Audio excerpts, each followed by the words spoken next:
Good morning and welcome everyone to another exciting day here on PALS TV. We have a great lineup already set up for you, starting out with some of our tours again and doing some gardening in Heath, doing some physical activity with Harrison, salon with AOTL, and then finishing up with some cooking over in Columbus. So should be a lot of fun today. We've really enjoyed it the last week and a half, and today should be different. Turning it down. I also wanted to let everyone know, if you would like to go back and watch some of the videos we had from last week and the different episodes, they are now up on our website. So under PALS TV, you can find some of those videos. And then if you also went to YouTube and looked up PALS TV episodes, you can subscribe to that channel, and we will be uploading the seasons as they come out each week onto that channel. So again, if you wanted to go binge watch or anything this weekend, that's a perfect way to, kill some time if you are bored. Yesterday and Monday, we started our tour over in Steubenville. It's been fantastic. Amanda's been taking us through the Air Force Museum. Today is May 6th, so some famous birthdays today. Peter Tchaikovsky, George Clooney's birthdays today, Willie Mays, and then our very own Amanda. So we want to wish Amanda a very happy birthday. We're lucky to have her here today, so I feel very fortunate to be able to spend her birthday together. So thank you, Amanda, for the tours the last few days. I'm sure today will be no different. It's been a lot of fun. So we'll be continuing our tour of the United States Air Force Museum. Thank you, everyone. Thank you, Aaron, for wishing me happy birthday. All right, so we're going to finish up World War II today, and then we're going to go into other parts of the museum. So let me go ahead and share my screen with you guys. Move that over here. Let's move this over here and full screen it. All right, now I can share my screen.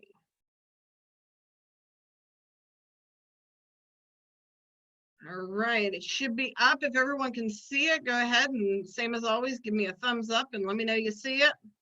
All right, good. Okay, so let's zoom out. I had it zoomed in over there so you couldn't see where we were. And this is about where we left off yesterday. So we're going to check out this plane right here first. This is a Ju-88D1 trop. Zoom in, see if I can read about it for you. The German Ju-88 was one of the most versatile airplanes of World War II. It operated in nearly every kind of combat role, including dive bomber, level bomber, night fighter, day interceptor, photographic reconnaissance aircraft, and tank destroyer, and even as an unpiloted missile. The Ju-88 made its first flight on December 21st, 1936, and hundreds were still in use when the war ended in 1945. There you go. There's a picture of that. I think I might have actually talked about that yesterday. Unfortunately, I got a little turned around. All right, so let's hop on over to our next stop. Okay, we got some gentlemen and we got a train car here. Let's see what we can figure out about this. Weapons and equipment on display are non-functioning. Oh, well, that doesn't tell us a whole lot other than the weapons are not real. So let's see here. So this is some posters that you would see around. So we have one, have you the escape aids with you? So these are some things if you would have to bail out or you would be caught as a prisoner of war. You should have these things.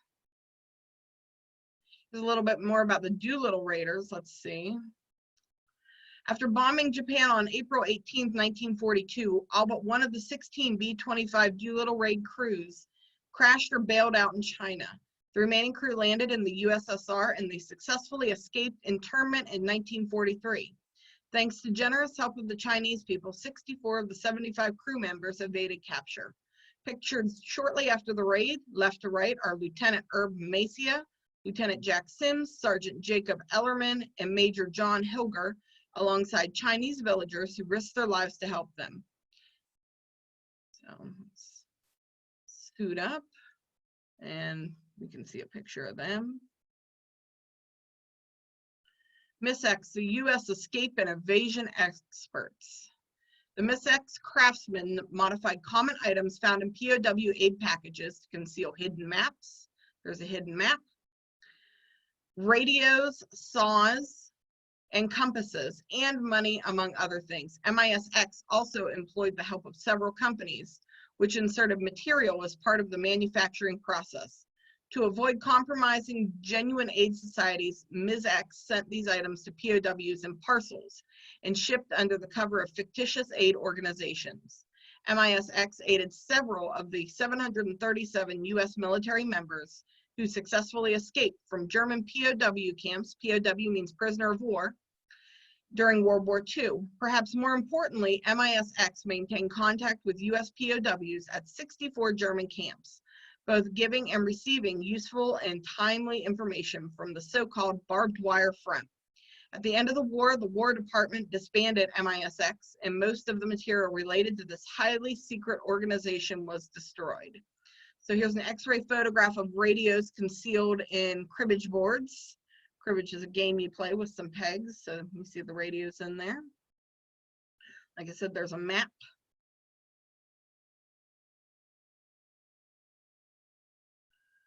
Two escapes by Captain Jack Ilfrey. So there's his jacket with his insignias. Scoot up. Captain Jack Ilfrey, an ace who ended the war with 8 victories, twice escaped capture. In November 1942, on a ferry flight from England to North America, Ilfrey diverted to an airfield in neutral Portugal because of a malfunctioning drop tank. The Portuguese seized his P-38 and Ilfrey was to be interned. However, while sitting in the cockpit showing the Portuguese how to fly the now refueled aircraft, Ilfrey quickly started it up, took off, and flew it to Gibraltar. On 12 of June 1944, 6 days after the Allies invaded Normandy, Captain Ilfrey was shot down by anti-aircraft fire while starfing a train near Angers, France. After bailing out of his burning P-38, he evaded until he met Jean Volo. His family, at great risk to themselves, hid Ilfrey for 2 weeks in their home. The Volu family gave him food, clothing, false identification, and a bicycle. Ilfrey posed as a deaf and mute French farmer named Jacques Robert. Helped by several French civilians along the way, he rode the bicycle about 150 miles to friendly lines in Normandy. Unlike most successful evaders, Ilfrey returned to fly combat missions over Europe until the war ended. So there's some of his false identification papers that were created for him. So Captain Jack Ilfrey's service coat, his winged boot for evading in France, is on the left breast pocket. So right there. That's some pretty neat information. Let's do a spin here, and we will head over to our next spot. Clear up. We got fuzziness going on here. Oh, that's odd. Try clicking it again, see if it liked it more. Huh. I don't know what's going on with that section right there. We're having some technical difficulties. All right, we're going to jump to the next slide. So in here we have the inside of a Jumo 004 turbojet. So you can see all the different things that make a jet engine go.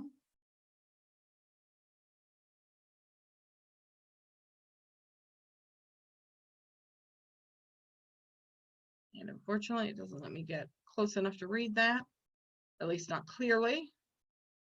So up above us, we have a L5 Sentinel, a UC-64A Norseman, a UC-78B Bobcat, a P-47D,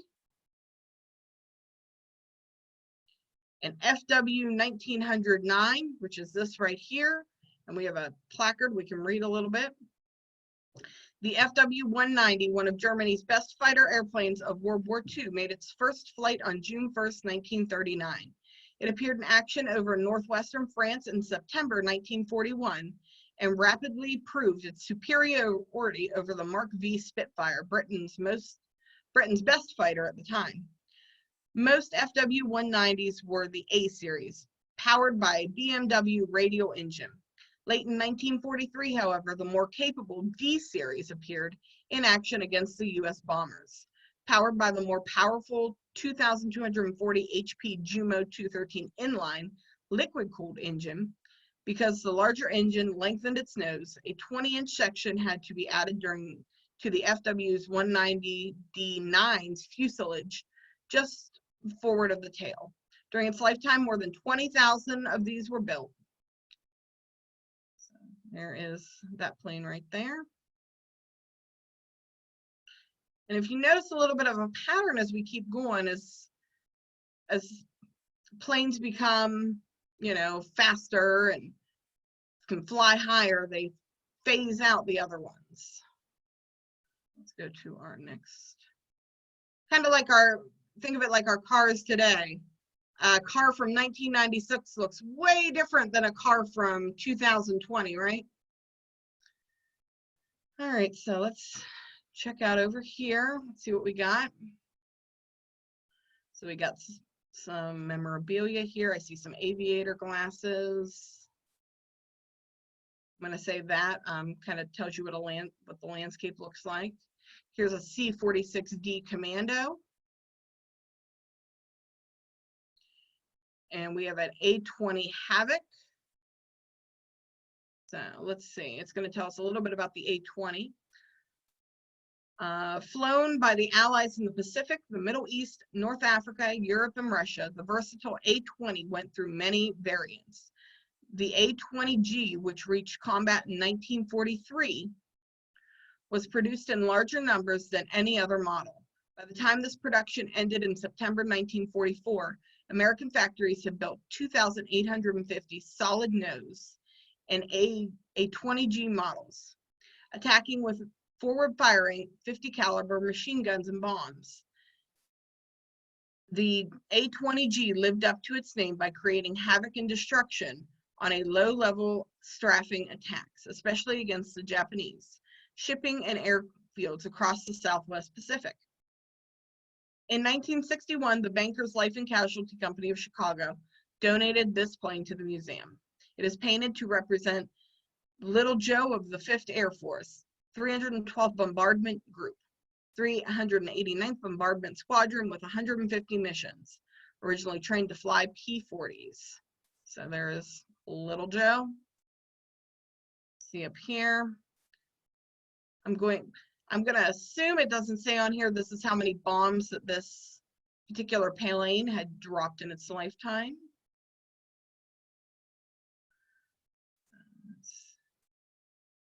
All right, so let's head on over here. So up here, this looks like this might have been some of that Disney insignia that we looked and saw about yesterday. So we got Nagasaki, Salt Lake, and this is called the Boxcar. I don't think it's going to let me get in enough to read about it, unfortunately. Nope. So let's check out over here. We have the OA-10. It's a different looking plane. I've never seen propellers up here. This is the OA-10 Catalina. Hello. Hello.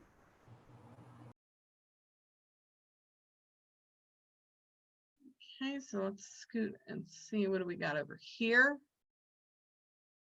So we have an engineer aviation battalions, and they are, looks like it's setting up the plane to take off.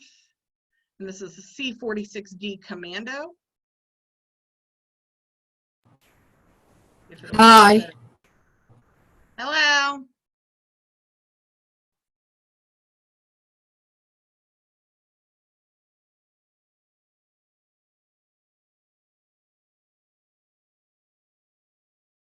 All right, so here we have a P-61C Black Widow.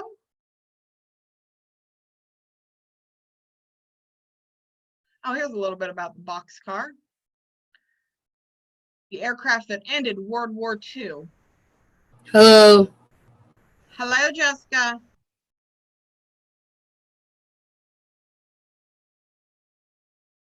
The world entered a new era on October 6, 1945. The crew of the B-29 Enola Gay released an atomic bomb over Hiroshima. Major Charles W. Sweeney, commander of the 393rd Bomb Squadron, accompanied the Enola Gay on a mission piloting the B-29, the Green Aerostate, as an observation aircraft.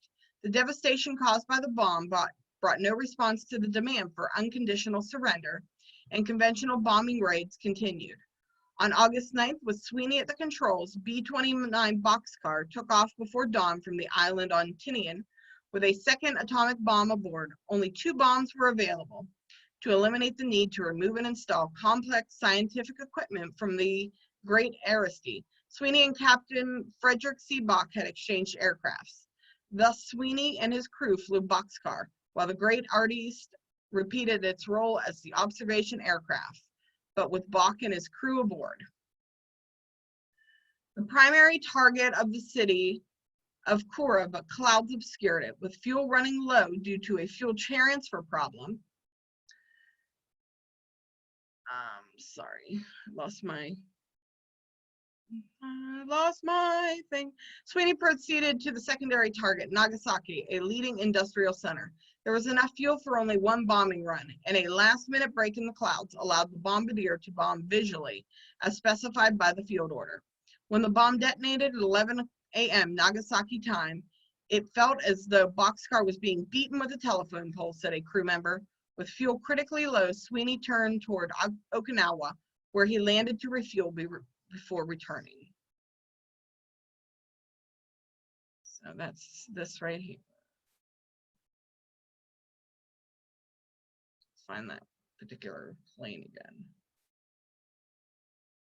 It's B-29, I believe this was the box. What are you doing? We're going through the Air Force Museum. Oh. Yeah.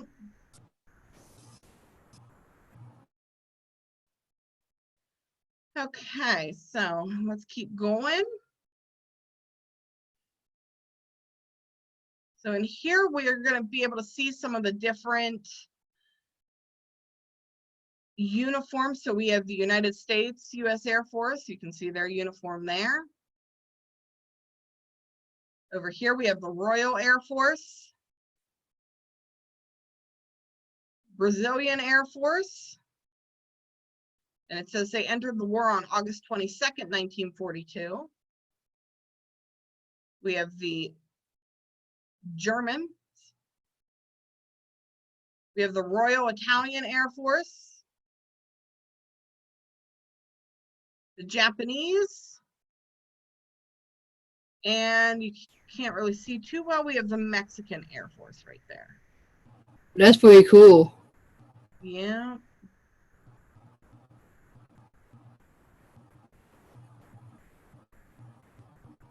I miss. Okay, so now we're going to keep going.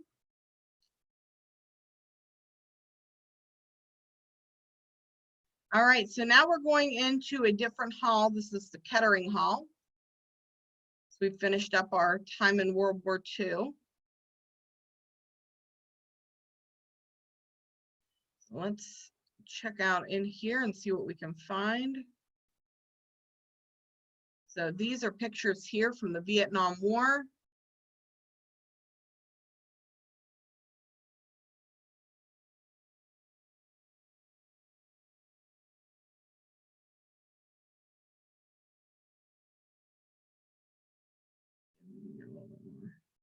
So here we have a lot of different fighter or jackets that aviators would have worn, some different aviator jackets, and some different flight clothing. This is from 1989 or later. This is what a U-2 pilot would wear, an F-4C pilot, an F-86A pilot, so that would have been in the Korean War. A flying instructor at Wright Field, Ohio.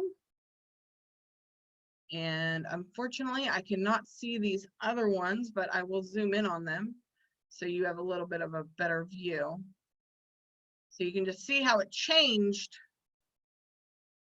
as years went on. You know, more and more protection for them. All right, so we're going to head into the Korean War here.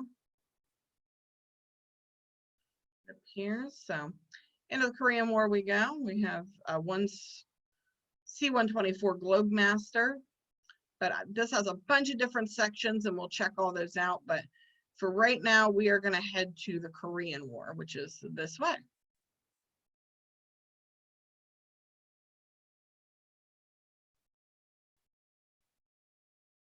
In June 1950, the U.S. Air Force's primary day superiority fighter in the Far East was the straight-wing jet F-80, upper left.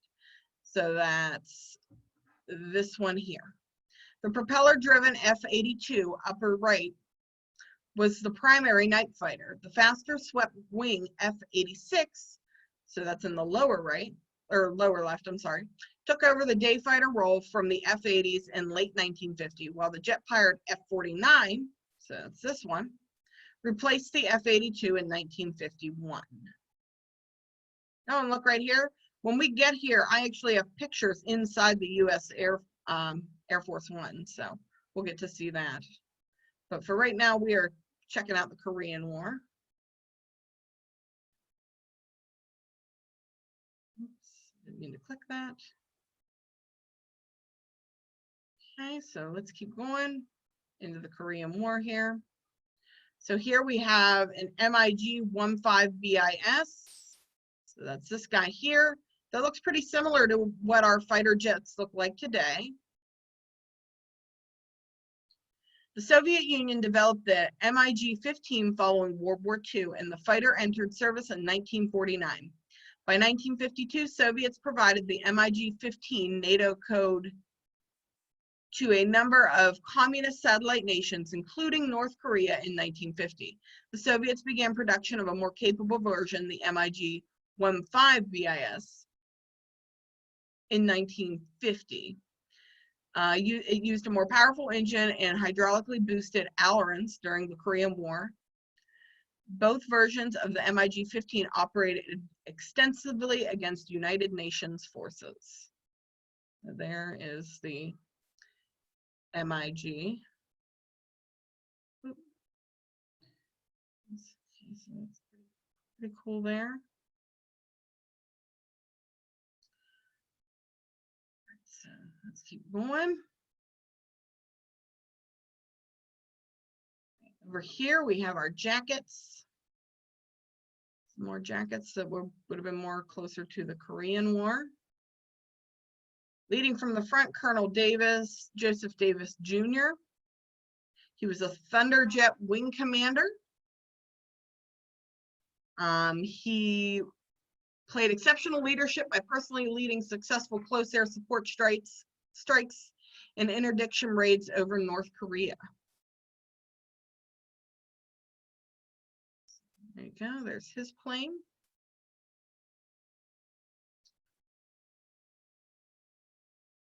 Right here, we have a B-26C. It was an invader. I can't get close enough to read any of the information, but you can see right here, it's got the see-through nose, and up here where you would have gunners.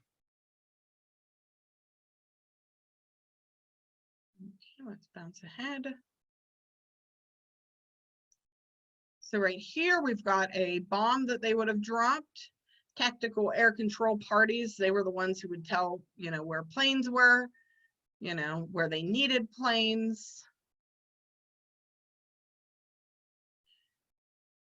And this is an F-94A Starfire right here. We might be able to get a little bit closer in our next window.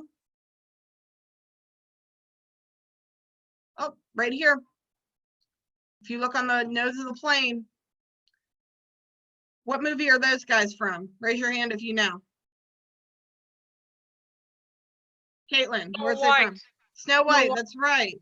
So we talked about it yesterday. Who would have done the illustrations for these for the plane? What company? What'd you say, Caitlin? Disney. Disney, that's right. Good job. So the world's only bomber, Jet Ace, flew 121 Korean War combat missions, dropped 2,500 pounds of bombs. So there is a VB-13 Tarzan bomb. This is a VB-3 Razor bomb. And this is a B-29 walk-through fuselage. We got some reconnaissance. Here's a B-45C Tornado right up here. Wow, that is a big guy. Let's see what we can find out about him. While standard B-54s did not participate in the Korean War, Strategic Air Command photo reconnaissances RB-45Cs of the 91st Strategic Reconnaissance Wing flew several classified missions over North Korea, China, and the USSR. Introduced to the theater in fall of 1950, the RB-45C could fly in hostile areas where slower propeller-driven RB-29s could not survive. Even so, one RB-45 was shot down by a MiG-15 near the China-North Korean border in December 1950. In early 1952, after many close calls, the increasing MiG threat forced the U.S. Air Force to withdraw the RB-45C. So here is part of the flight crew. In 1952, using aerial refueling, the crew of the 91st SRW RB-45C made the first non-stop trans-Pacific flight in a multi-engine jet bomber, flying 3,640 miles from Alaska to Japan in 9 hours and 50 minutes.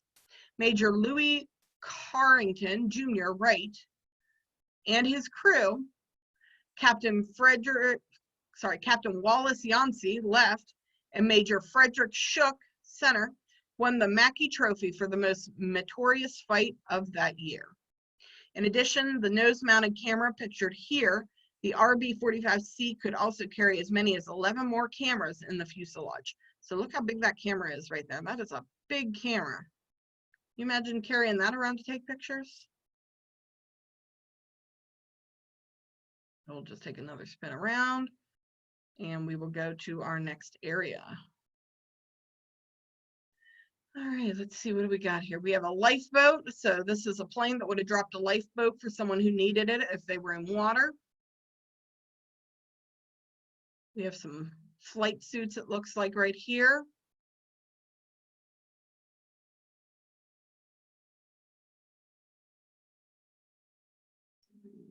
Get a little closer. Aeromedical evacuation. This is what it would have been, the choppers that would have taken wounded from the front to MASH units. Has anybody here, raise your hand, what TV show that was popular in the 80s, and I still watch it, I have to admit, talks about this war? What's the name of that TV show? Some of its characters are Hawkeye Pierce and Max Klinger, Frank Burns. Caitlin? MASH. MASH, that's right. So does anybody know what MASH stands for? So MASH stands for Mobile Army Surgical Hospital. So that's where they would have taken the injured to receive medical attention or surgery if they needed it.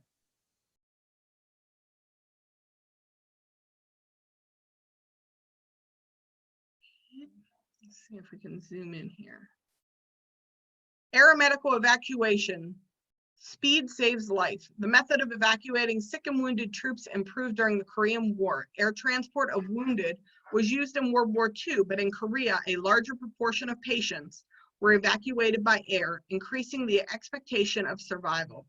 The increasing availability and speed of air transport saved thousands of lives. Medical evacuation at the beginning of the Korean War was based on ground and sea transport.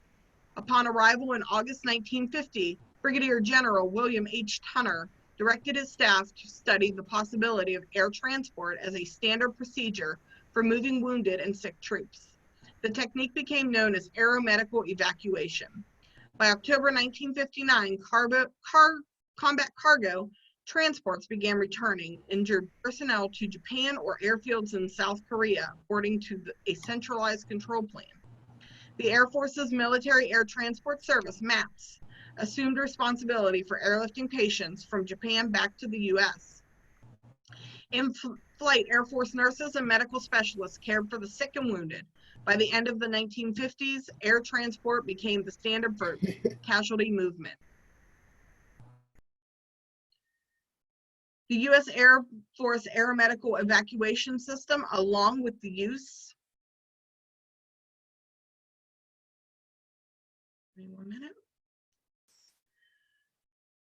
along with the use of, excuse me, I've lost my page, of antibiotics, helicopter evacuation, and new surgical techniques cut the death rate from wounds to half the rate of World War II. These advances greatly improved the morale and eased the suffering of wounded and sick soldiers. By the end of the war, combat cargo moved 311,673 wounded and sick personnel. Some individuals were counted more than once in this figure because of more than one move. Oh, there you go, there's that. That's just some interesting goodies here. Let's go find another plane. This is a big guy here. This is a C-12 Globemaster II. Over here we have some pictures of some folks who were in the Korean War.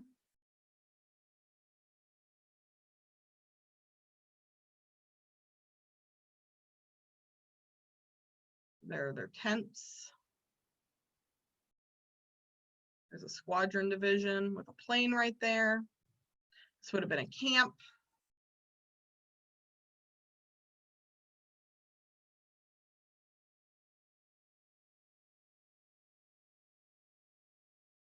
Some of the hats. I believe this is a landmine right here, actually.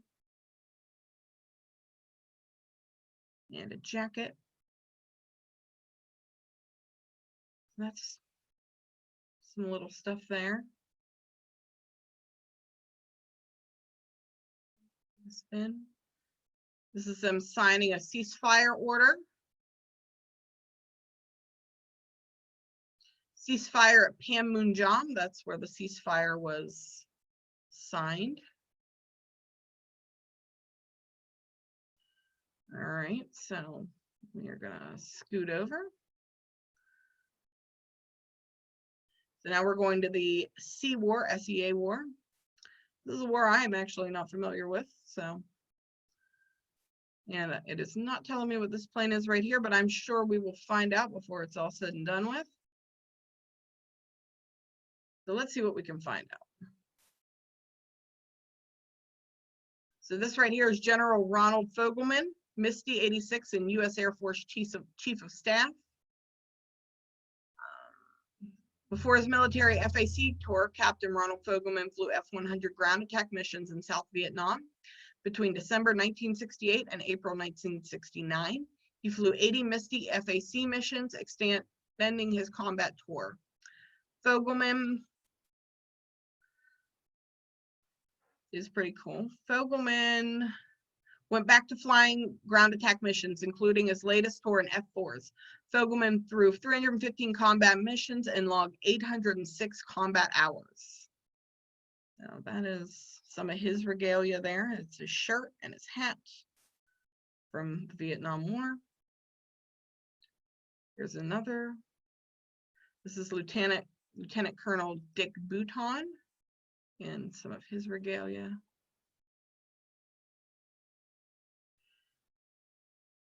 So let's zoom in. Let's see if we can zoom in on this guy here and see what we say. Nope. But safe to say he was probably a mechanic, because you can see by the jumpsuit right there, or the coveralls, I guess. All right, so let's go to the next section.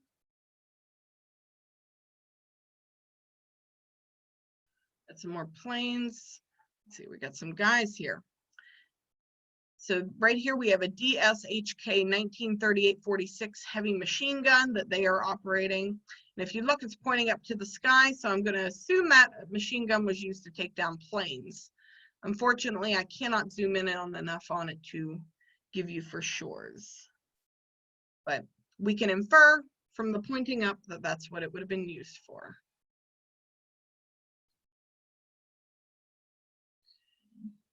So not a whole lot in this area that I can see or give you more information on. So let's bounce to the next area.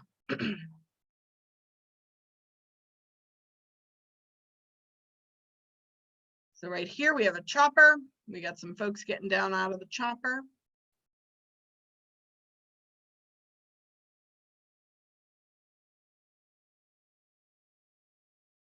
There's another picture of the chopper.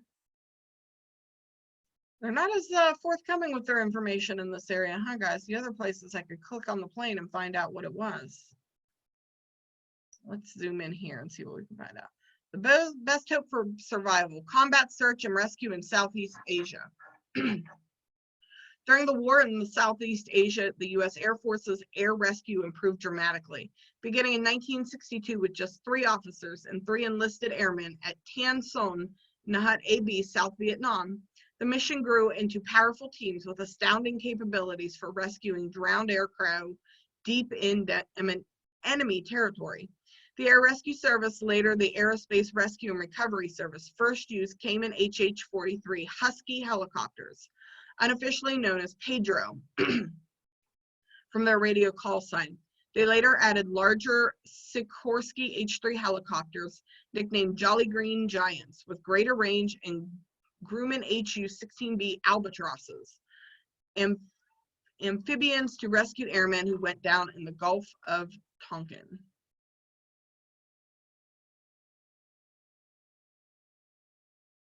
That's pretty nifty how they, rescued, never leave a man behind.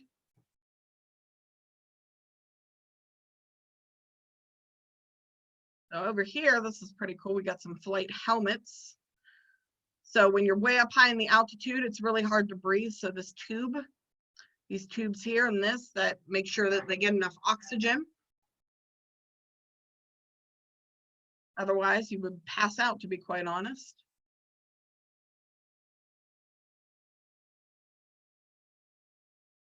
All right, let's bounce. Okay, so over here we see the inside of a plane where they would put things to ship or where they could drop bombs en masse, whatever they needed to use it for. I think it was usually more or less for cargo though.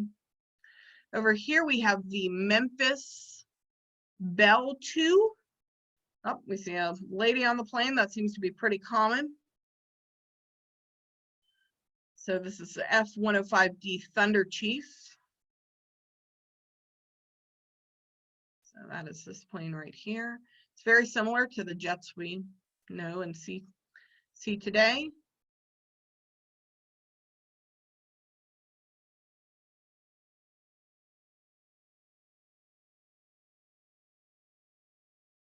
Achieving 1,000 missions over North Vietnam, and F-105 Thud had a particular meaning at times. It was more likely than not that an F-105 airman would be shot down at least once during the tour, and the odds of completing 100 missions were not good.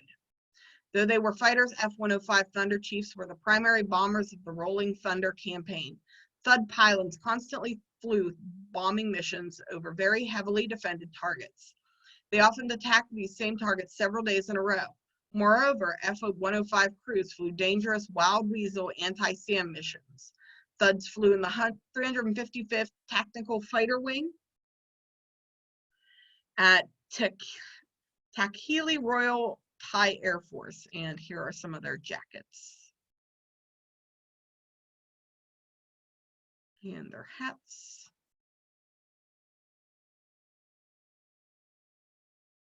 We have some more pictures from the Korean War. Another picture of the other side of the Memphis Belle, which is the plane that we just talked about.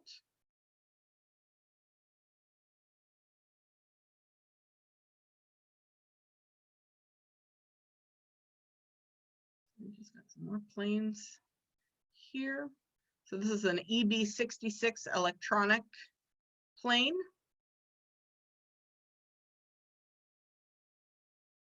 And we have some guided bombs here. Let's find out. The GBU-8 electro-optical guided bomb was one of the smart bombs that revolutionized aerial warfare. A standard bomb fitted with a homing bomb system, the GBU-8 was first used during the Southeast Asia War. In 1967, the Department of Defense asked Rockwell International Corporation to develop these bombs. It consisted of 3 parts, a television and a KMU-353 image contrast guidance kit installed on a 2,000-pound Mk-84 bomb, a sensor on the aircraft, and a control monitor in the cockpit. While the pilot pointed the hobo sensor toward a target, the weapon system officer watched a TV screen. There was enough contrast between the target and the surrounding area.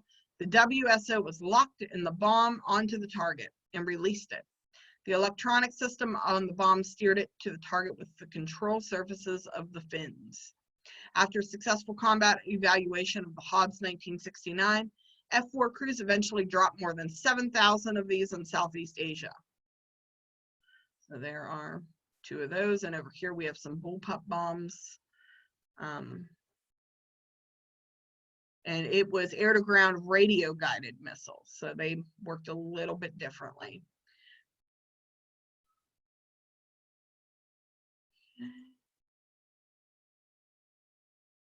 We're gonna get through Vietnam here, guys, and that'll probably be it for the day.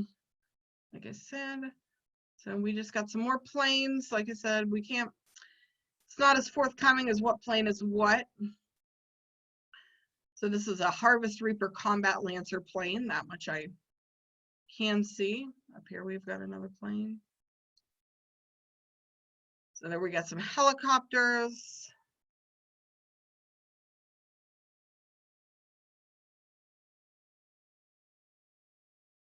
And then that is the end of the Vietnam War section. So tomorrow we'll get into more like the Cold War and things of that sort. So thank you everyone for hanging out with me. Does anybody have any questions or anything? Raise your hand and I can unmute you and find out if, you know, or answer a question to the best of my ability. Okay, I see you. Hi, Caitlin, what you got? Hi, booked it to you. Thank you very much. No, I like the museum. Thank you. I'm glad you like it. It's pretty interesting.